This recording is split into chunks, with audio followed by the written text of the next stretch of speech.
diperlukan bagi negaraku, Indonesia. Memiliki sumber daya alam yang melimpah, wilayah perairan yang lebih luas dari daratannya, yang sering dijadikan sebagai tempat pelayaran dan perdagangan.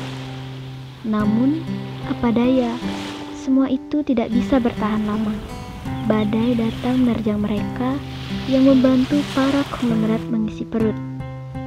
Tak pernah berontak dan protes dengan nasib yang tak kunjung membaik, disertai hidup yang pas-pasan, membuat mereka kecewa. Begitu pula di Pulau Bali. Di balik keindahan panorama alam Bali yang sangat menakjubkan, tersimpan potensi besar perikanan di Pulau Dewata ini, terutama di bagian Bali Utara, lebih tepatnya di Kecamatan Grogak. Namun, semenjak berdirinya sebuah PLTU di daerah Selokan Bawang, tepat di pesisir utara, membuat perekonomian nelayan sekitarnya menurun. Selain itu, ada pula dampaknya bagi lingkungan seperti polusi udara, termasuk air.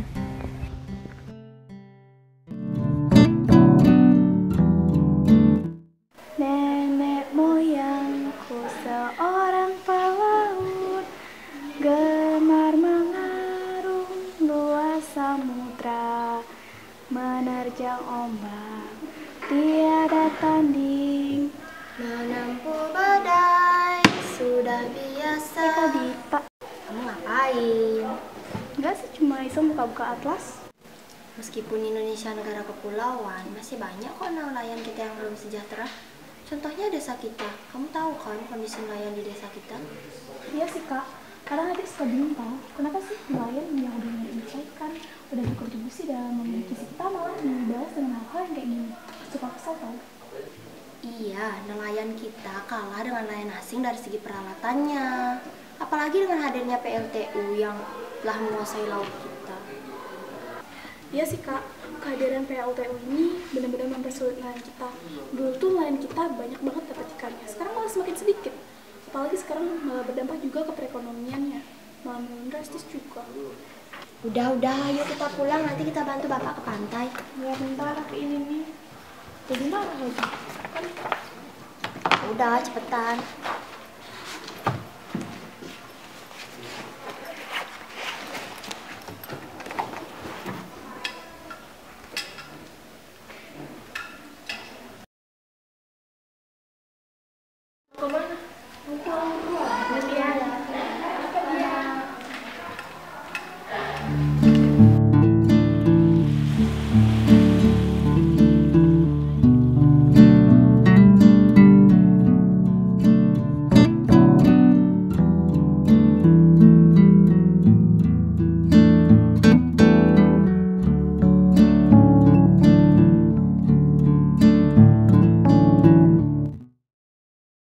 Itu bapak?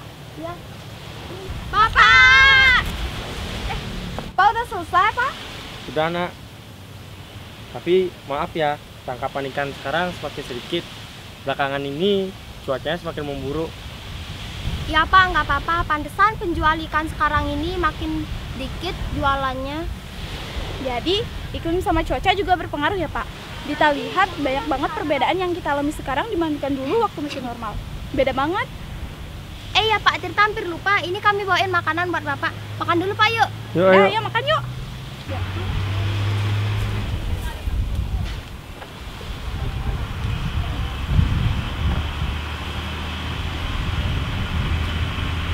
Asik makan. Lapar banget sih. Kamu ini kebiasaan. Ini pak.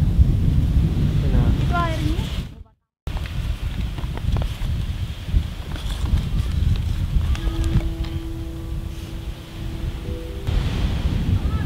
maafin bapak ya nak.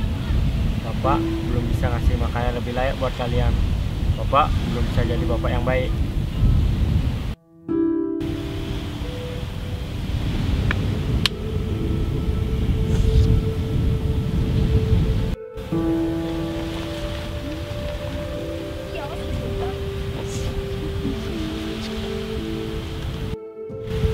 Di tengah kondisi yang seperti sekarang ini, kita tidak boleh menyerah nak. Harus tetap berjuang dengan penuh keyakinan. Kalian adalah putri-putri terbaik Bapak.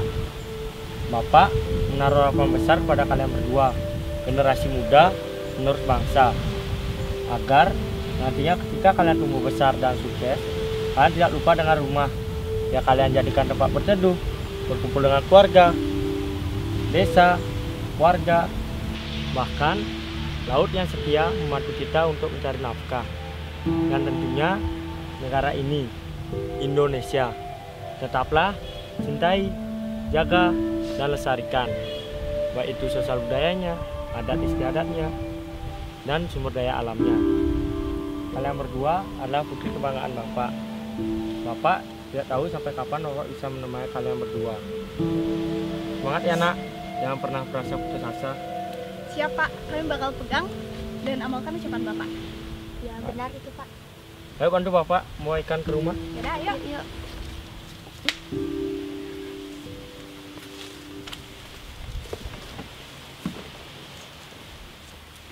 Yaudah, ayo.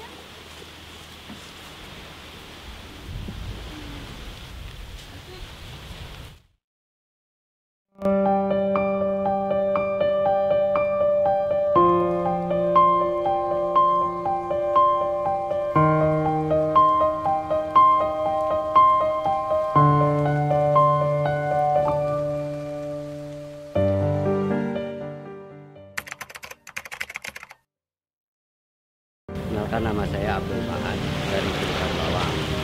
Dampak BLTU semenjak BLTU yang saya rasakan adalah pekerjaan saya berkurang sebagai nelayan, ikan sudah tidak ada, dan juga pernapasan saya kurang nyaman semenjak BLTU karena debu-debu dari limbah BLTU itu banyak dampaknya.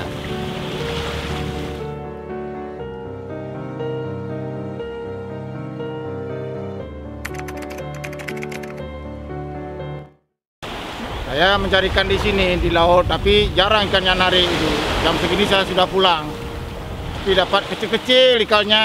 Yang penting saya ya enak-enak aja kerja mancing di laut gini ya sabu.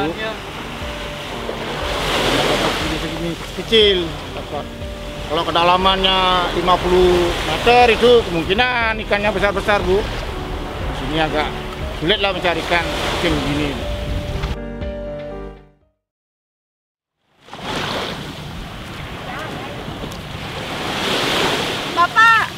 Bapak. Semangat ya nak.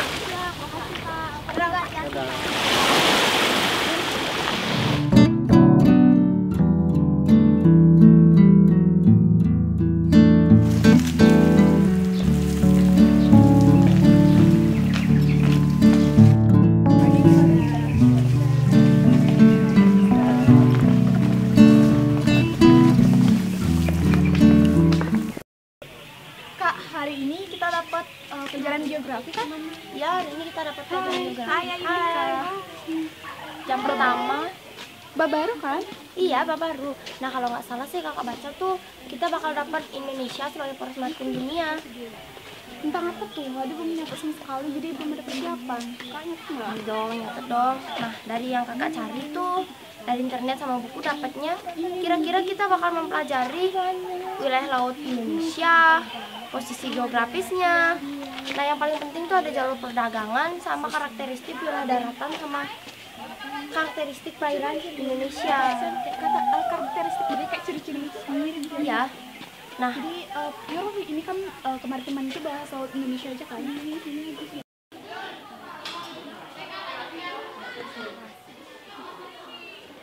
kita rasanya pengen banget bantu Bapak biar tangkapan ikannya banyak lagi. Ya sih Kak, tapi kira-kira apa yang bisa kita bantu? Nah, itu dia tuh, bingung juga sih. Dan nanti kita pikirin ke konsumen. Yuk, mereka udah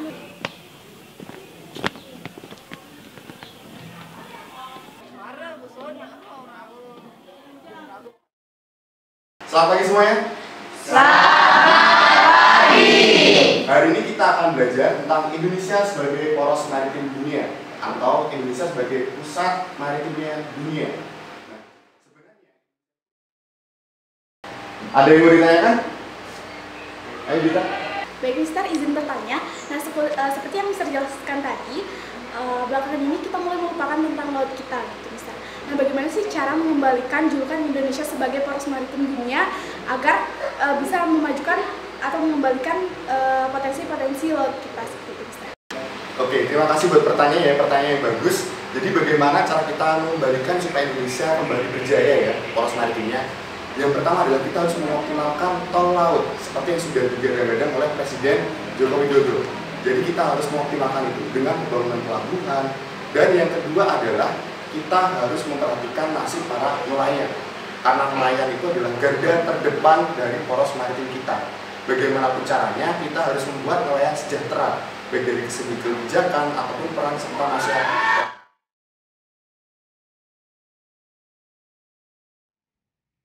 Pemerintah harus segera menyelesaikan benang kusut yang ada, terutama bagi nelayan sekitar.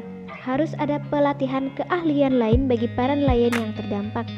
Menyiapkan dokumen AMDAL dengan benar supaya polusi udara dan air tidak terjadi dan tidak merugikan masyarakat. Harus ada kolaborasi antara pengelola PLTU dan warga agar visi mereka tetap berjalan.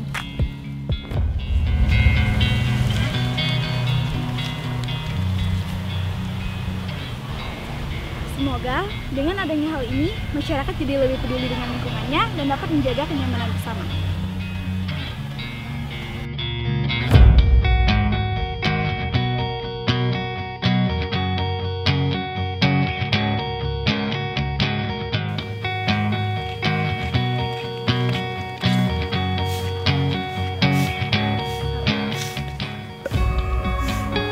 Nah, itu tuh yang selama ini jadi permasalahan di Indonesia.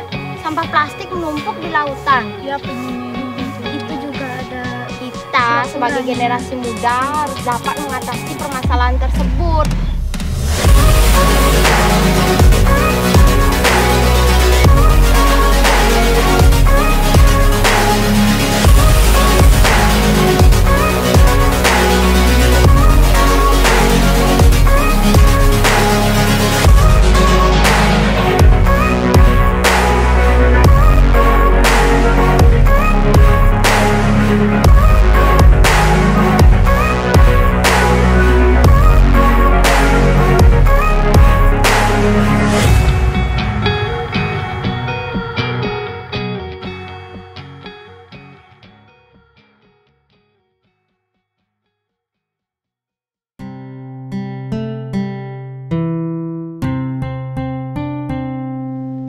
Indonesia adalah negara yang besar dan memiliki potensi kemaritiman. Sudah sepantasnya kita mempertahankan julukan poros maritim dunia. Salah satunya dengan cara mensejahterakan nelayan Indonesia supaya banyak generasi bangsa yang bisa melestarikan sehingga dapat merasakan keindahan lautan